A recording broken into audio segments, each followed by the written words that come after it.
Memiliki nasib yang sama, aktivitas petani jeruk kini tak lagi seperti dulu. Air tak hanya menggenangi lahan, namun berdampak pada produksi tanaman yang perlahan mati. Saya memetik jeruk yang tersisa di lahan milik Ibu Hotina. Keluarga Hotina sudah menanam jeruk sejak 2003 di lahan kurang lebih 850 meter ini. Kini, jeruk kebanggaan desa Padang Mahondang tak lagi memiliki kualitas seperti dulu. Saya mau coba jeruk yang kopong seperti ini, rasanya seperti apa? Kalau manisnya manis, Bu. Iya, Bu, manis ya? Manis, tapi itu nggak kering di setengah. Jadi kan siapa yang mau beli? Ini rasanya manis, tapi tidak ada kandungan airnya di sini. Jadi ini setengah kopong bahasanya Ibu tuh bilangnya ya. Masih bisa dimakan, tapi siapa yang mau beli? Kondisi jeruk seperti ini sangat powerful sekali. Buahnya banyak, kebunnya luas, tapi hasil panennya seperti ini. Sungguh ironi, penurunan produksi jeruk yang signifikan terjadi sejak 2017 silam, juga diakibatkan karena lahan yang kebanjiran. Belum diketahui pasti apakah air yang membanjiri lahan warga mempunyai kandungan limbah dari perusahaan sawit. Yang jelas, hal ini amat merugikan para petani. Dulu dan sekarang perbedaannya apa sih yang paling Ibu rasakan saat memanen jeruk, terus memasarkannya gitu? Yang pertama keluhan kami panennya sudah berkurang karena pokoknya sudah ini nggak semua lagi menghasilkan karena genangan air. Kalau bisa permintaan kami, Bu, kepada Pak Jokowi atau pemerintah Indonesia, yang pertama air ini dulu Selesaikan. Mudah-mudahan kalau kering ini mungkin bisa kembali hasil kami. Aduh, buat Tina saya juga sampaikan aja, Bu, seluruhnya, semuanya apa yang benar-benar Ibu keluhannya selama ini, kendalanya selama ini. Ini terjadi hal yang sangat mengenaskan di sini. Dulu tuh kalau panen buahnya nggak kayak gini, nggak kopong gitu. Kalau kayak gini kita juga gimana mau makan gitu ya. Jadi dulu tidak seperti ini. Ini mulanya ada air yang tergenang di lahan milik Ibu Hotina. Air ini juga seharusnya mengalir ke tempat di mana air itu mengalir, yaitu kembali ke laut, tapi airnya malah ke lahan, ke sini, sehingga menyebabkan banyak faktor yang sangat merugikan masyarakat, dan hal ini sudah stuck selama bertahun-tahun. Asa yang senada dengan para petani lainnya turut diutarakan oleh Hotina. Wanita berusia 56 tahun ini hanya memupuk angan agar suatu hari perkebunan jeruk miliknya dapat kembali sedia kala.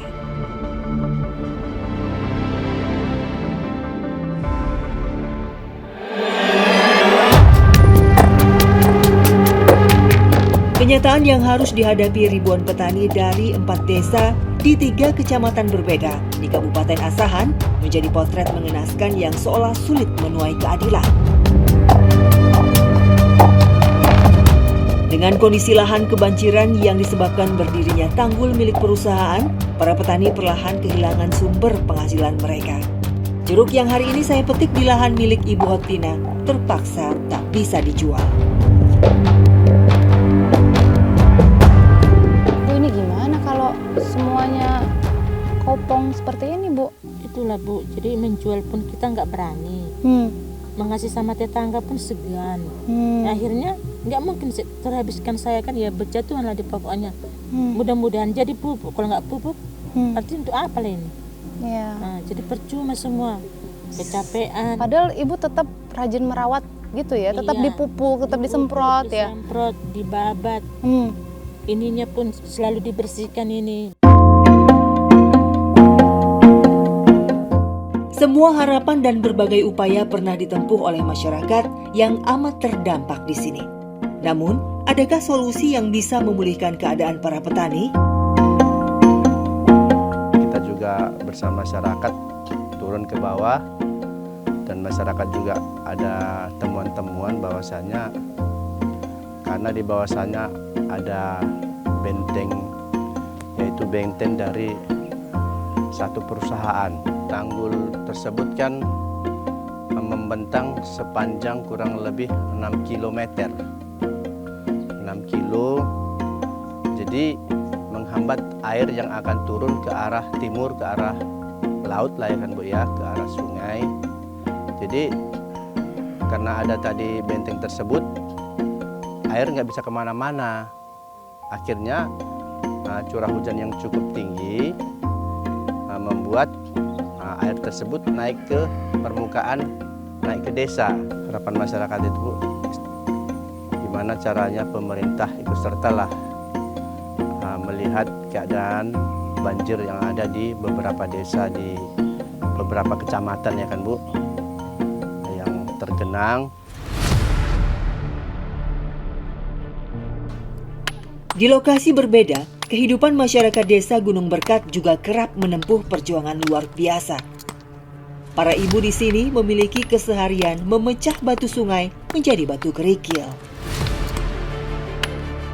Desa yang memiliki ketinggian 500 meter di atas permukaan laut ini dikelilingi oleh anak sungai Sugapa dengan aliran air yang tenang. Disinilah lokasi ibu-ibu mencari penghasilan tambahan harian mereka. Ternyata ini tuh nggak segampang kelihatannya ketika memecahkan batu, apalagi kami di sini nggak ada yang pakai alat keselamatan gitu. Jadi ketika batunya pecah terus nggak menutup kemungkinan akan memercik juga gitu. Jadi harus berhati-hati supaya nggak masuk ke mata. Sebenarnya ini pekerjaan berat ya Bu, pekerjaan laki-laki seperti ini ya Bu. Tapi di sini juga dilakukan oleh sebagian ibu-ibu. Ya, hanya berbekal palu saja, para ibu melakoni pekerjaannya. Beresiko, namun mereka tak memiliki pilihan. Ya, sebagai perempuan yang tinggal termasuk di tempat pedalaman, yang ekonominya termasuk rendah seperti kami ini, kami terpaksa memecahkan batu seperti ini supaya membantu perekonomian suami kami dan membantu anak-anak untuk sekolah lah. Emang ini dapatnya berapa Bu kalau misalkan dijual gitu? Kalau dijual satu karung itu dapat 35.000, tapi tak tentu. Kadang kalau barangnya basah, kita kadang dihargai 25.000. Kalau bisa pemerintah setempat berkunjunglah ke tempat kami ini, ya tepatnya di Pergambiran, Desa Gunung Berkat. Berkunjung ke tempat kami ini, lihatlah keadaan warga-warganya seperti apa. Tolonglah dibetulkan infrastruktur untuk ke desa kami, supaya kami juga lebih mudah mengakses ke kota. Pecahan batu sungai digunakan masyarakat setempat sebagai bahan baku membangun rumah. Hari ini rupanya menjadi hari keberuntungan bagi Novita dan keluarganya. Hati-hati, Pak. Meski pengepul tak muncul, namun mereka masih bisa menjual hasil memecah batu kepada tetangganya yang sedang memperbaiki rumah. 4 karung hasil memecah batu hari ini menghasilkan Rp100.000, yang berarti 1 karung hanya bernilai Rp25.000. Sungguh jumlah yang tak sepadan dengan upaya ibu-ibu ini. Ya. Makasih ya Bu.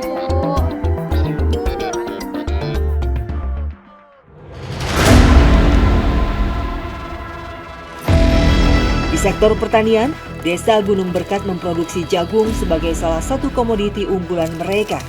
Namun kini, biaya perawatan dan harga jual amat timpang.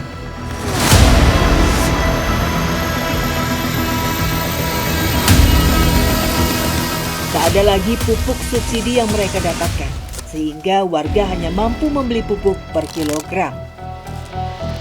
Sementara, kendala lainnya terjadi pada hama yang kerap mengganggu perkebunan.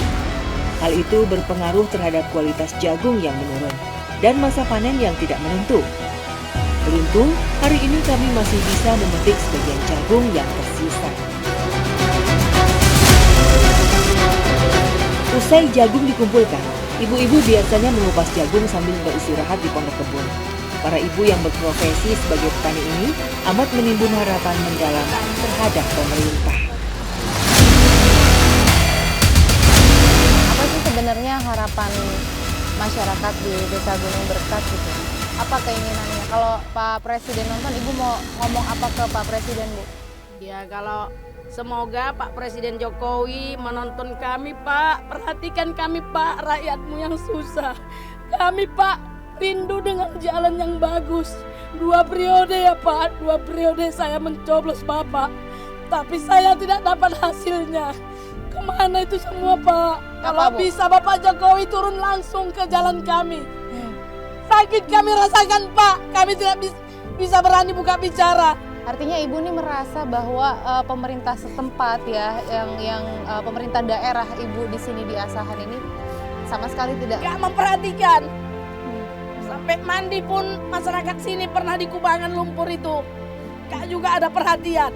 Tara Bu, kalau mau pemilihan bupati, mau pemilihan DPR, sibuk semua datang kemari, membuat janji-janji palsu semua. Artinya gini, di sini ini potensi hasil buminya tuh banyak, melimpah. Tapi tidak bisa optimal karena kembali lagi fasilitas dasar, infrastruktur jalan itu susah payah, setengah mati kalau lewat jalan ke sini ya Bu ya. Jadi ongkosnya itu terpotong besar ketika panen, mau di sini panen banyak buah, banyak sayur, tapi kalau akses jalan seperti itu, hasil yang didapat masyarakat ini nggak sepadan. Sungguh kenyataan pahit yang mau tak mau mereka telan.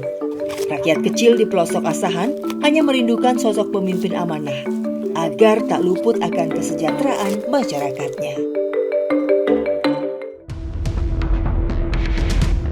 Kini, jagung yang sudah dikemas ke dalam karung hendak kami bawa ke pemukiman untuk dijual ke pengepul. Dari kebun, kami harus menempuh jalur ekstrim sambil membawa muatan jagung.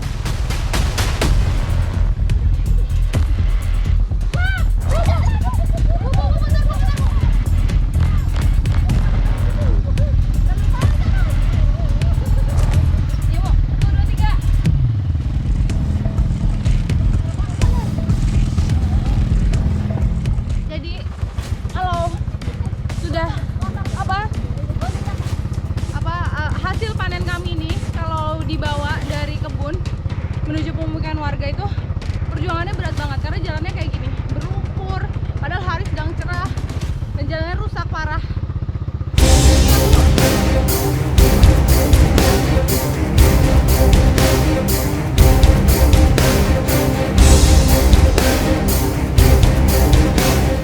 Jalan seperti inilah yang menjadi keluhan bagi Dameria dan seluruh warga desa Gunung Berkah. Jika kondisi jalan mulus, maka diharapkan akan berdampak terhadap meningkatnya taraf kehidupan masyarakat.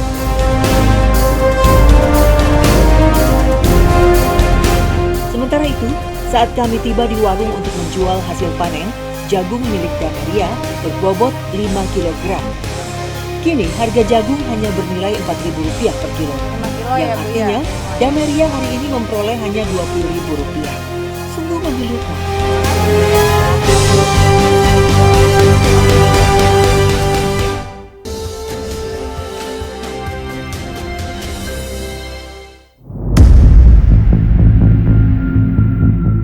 Beragam konflik pelik menimbulkan keresahan dan keluhan masyarakat di Kabupaten Asahan, Sumatera Utara.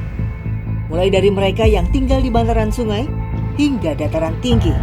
Sayangnya, pihak pemerintah Kabupaten Asahan tak merespon pesan kami untuk sekedar singgah menemui. Semoga segala bentuk angan masyarakat ingin kembali bertani sedia kala hingga perbaikan pada infrastruktur mereka terdengar oleh para pemangku kebijakan yang sejatinya bisa menuai solusi keadilan.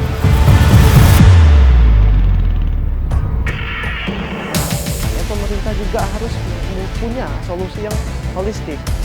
Bagaimana sungai tersebut juga dicek dan kemudian bisa menjadi muara Sungai Nantalu dan kemudian juga meninjau kalau memang tanggul tersebut menjadi penyebab, itu harus dibuka kembali sebagaimana semulanya, karena kita cek dari analisis peta dari tahun ke tahun, sejak tahun 1970 dan 80-an, bahwa memang di lokasi perkebunan tersebut dulunya ada aliran anak Sungai Nantalu.